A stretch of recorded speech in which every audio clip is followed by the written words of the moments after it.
Place au Quinca, la série qui vous donne toutes les clés. Autour d'un café.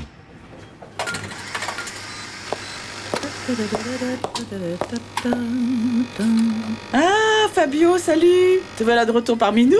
Ah bah dis donc, t'es pas trop bronzé pour quelqu'un qui vient de la Costa del Sol. Ah oui, disons que mon petit séjour au soleil a été écourté. Ah bon? Bah qu'est-ce qui s'est passé? La mouise. Tu sais combien j'attendais ces 3 semaines de vacances, hein? Bon, les 2 premières semaines, c'était nickel, hein. On était à la plage tous les jours, ou plutôt todo al día, avec ma femme et les enfants. Paella, sangria, la vida, quoi. À l'espagnol. Mais j'ai dû écourter mon séjour la dernière semaine. Mon père est tombé, cette fois-ci, dans sa cuisine, sur le carrelage. T'imagines pas l'inquiétude? Oh, comment il va? Il s'est cassé quelque chose? Rien de grave, j'espère. Il s'est cassé le poignet, mais c'est sûr que ça aurait pu être pire. Oh. Comme il avait son bracelet de téléassistance, il a pu joindre des secours. Quand l'hôpital m'a appelé, j'ai laissé Sophie et les jumeaux là-bas et je suis rentré dardard pour m'occuper de lui à sa sortie d'hôpital.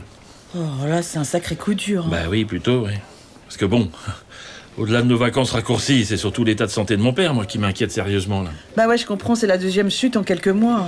Bah là, c'est le signal qu'il faut réfléchir à la meilleure façon d'adapter sa maison à sa situation, hein. Ou bien à trouver un autre logement plus sécure pour lui. Non mais c'est fou comme ça bascule vite. Avant les grandes vacances, on est partis tous les 2 quelques jours. Ça allait plutôt bien. Bah ouais, je me souviens. Bon, et du coup, comment ça se passe concrètement pour lui, là? J'ai appelé ma conseillère Autonomie Plus, ma caisse de retraite. Elle m'a écouté, elle a déclenché des prestations d'urgence pour permettre le retour à domicile de papa. On a le portage de repas, l'aide ménagère, etc. Ça c'est bien, mais c'est une situation temporaire, je suppose. Oui, j'ai mis en place tout ça relativement dans l'urgence, parce qu'il fallait bien que je retourne travailler. Mais il va falloir nous organiser dans la durée. Ma conseillère va m'aider pour solliciter les aides financières de l'État dont mon père pourra bénéficier dans la durée. Bon, elle m'aide aussi pour trouver des prestataires pour la toilette, les repas, les courses. Ouais, je vois. Donc des solutions qui vont l'aider pour continuer à vivre chez lui. Oui.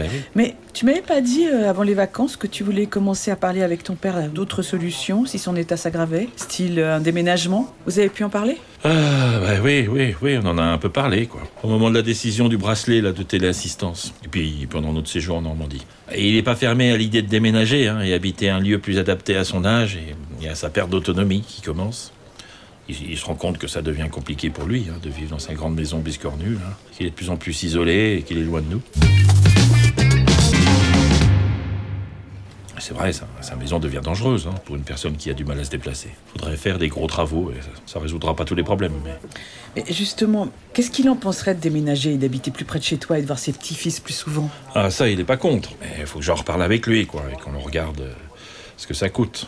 C'est sûr que ça me rassurerait, ça me soulagerait bien aussi. Parce que les allers-retours, pour moi, c'est plus tenable. C'est épuisant. J'arrive au boulot crevé, je suis pas là pour Sophie ni pour les garçons. Tu sais que ça affecte tous les pans de ma vie, en réalité. Ben ouais, je comprends. Mais au-delà du déménagement, faut qu'on réfléchisse avec lui à quel type de logement, quoi.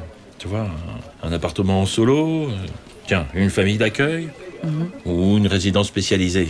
Si c'est un appartement, qui est-ce qui s'occupera de lui? Moi, je serais peut-être plus proche géographiquement, mais je pourrais pas passer chaque jour, et ça, je le veux pas. Il faudra donc qu'on mette en place des prestations de services à domicile.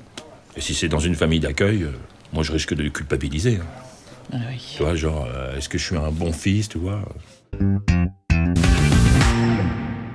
Mais bien sûr que oui, Fabio, enfin. Regarde comment tu te consacres à ton papa. Mais c'est pas évident, d'être enfant unique. C'est une grosse responsabilité. L'intérêt d'une résidence collective, c'est qu'il sera moins seul. Et le connaissant, il se fera vite des copains. Des copains. Ouais, c'est vrai que vu sous cet angle, c'est pas mal. Et puis, il deviendra le chouchou du personnel de la résidence, c'est sûr. Il y a des chances, oui.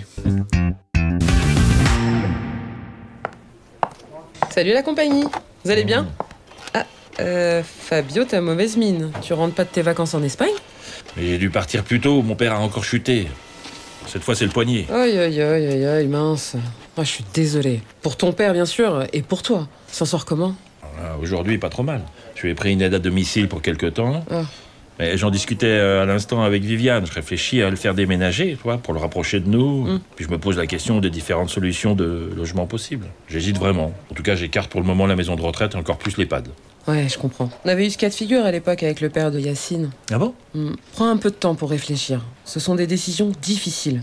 Puis, il y a la question du coût, j'imagine. Ah bah ça, le prix des différentes options, ça va aussi jouer. Ça va jouer dans la prise de décision. Bon, j'ai trouvé un guide des lieux de vie sur le site d'Essentiel Autonomie.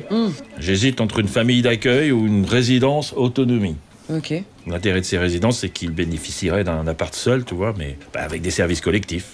Tu vois, il y a les repas, mais il y a aussi des animations. Ils seraient moins seuls, du coup. Oui. Je pèse le pour et le contre. Et puis quand j'aurai trouvé la bonne solution, hein, si mon père est OK, je vais rappeler ma conseillère pour qu'elle m'aide dans le choix de la résidence ou de la famille. Mais aussi pour toutes les démarches, autres. Je voudrais aussi savoir si je peux avoir un coup de pouce financier, tiens. C'est bien que tu puisses te faire aider pour tout ça. Ouais, c'est vrai que c'est pas facile. Ah, je suis fatigué. Alors que je viens à peine de reprendre mon boulot. Bon, bah sur ce, je vais me prendre un petit truc à la machine, moi. Vous voulez quelque chose? Non, rien pour moi, merci Fabio. Un petit thé à la menthe, s'il te plaît. Allez hop, c'est parti pour un thé à la menthe. Myriam, ton thé est prêt, tiens. Voilà, Ouh, c'est chaud. Merci. de rien. Je voulais te demander, t'as avancé de ton côté avec ton assistante sociale? Écoute, oui, ça se passe bien. Elle m'aide dans les démarches et puis j'ai entamé les séances de soutien psychologique là qu'elle m'a proposé. Ça me fait du bien de parler. D'ailleurs, t'aurais pas envie toi aussi, Fabio? T'as une grosse charge sur les épaules, hein. Ça pourrait t'aider. Franchement, je suis pas fan de l'idée. Mais Myriam a pourtant raison, ça fait toujours du bien de pouvoir parler de ces sujets, ils sont lourds à porter. Si t'es pas partant pour le psy, tu pourrais échanger avec des personnes qui vivent les mêmes situations que toi, avec leurs proches dépendants. Tu sais qu'il y a des groupes de parole, hein, des communautés, qui rassemblent des aidants qui échangent entre eux. Ah oui, ma sœur, elle y participe et ça l'aide beaucoup, hein. Je crois que je préfère cette idée. Tu sais où je peux trouver un de ces groupes? Regarde sur le site Essentiel Autonomie, tu devrais trouver, ou demande à ta conseillère. Ah, merci. Et toi, Viviane, t'en es où dans tes projets? Tout roule. J'ai démarré mon parcours d'accompagnement sur ma future vie à la retraite. Et je pourrais vous en dire plus très prochainement. Et en parallèle, ma demande de retraite progressive vient d'être validée. Je poursuis les discussions avec mon manager pour aménager mon poste en temps partiel. Oh là là, je suis content pour toi. Ah ouais, c'est top, Vivien. Et en attendant, c'est parti pour une nouvelle semaine de boulot. Allez. Eh oui, on se motive. Motivé. Allez, bonne journée, les amis.